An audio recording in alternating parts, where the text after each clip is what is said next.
One day after Ukraine elected a new president, the Ukrainian military launched airstrikes against armed pro-Russian separatist rebels who seized the Donetsk International Airport, an official there tells Fox News. A bombardment of the airport reportedly began shortly after noon local time, and black smoke could be seen rising from buildings following the sounds of shelling.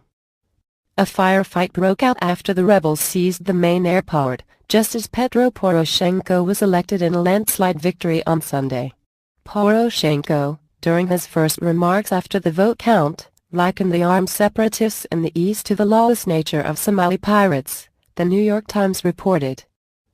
Vladislav Seleznev, a spokesman for Kiev's anti-terrorist operation, wrote on his Facebook account that the military presented an ultimatum earlier this afternoon to unknown armed men who had occupied the airport to lay down the arms.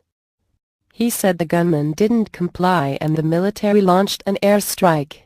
Police blocked access to the airport. Hundreds of pro-Russian militia have seized government buildings and fought Ukrainian troops for weeks as their leaders have declared independence.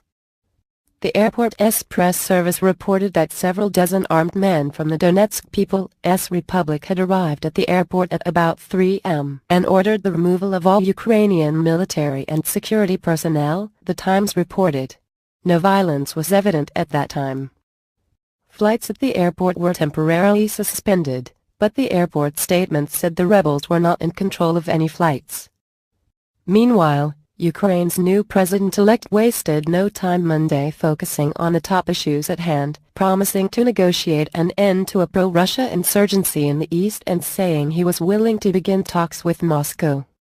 Russia quickly welcomed the offer from 48-year-old chocolate magnate Poroshenko, raising hopes that his election will indeed ease the protracted crisis that has fueled tensions unseen since the end of the Cold War.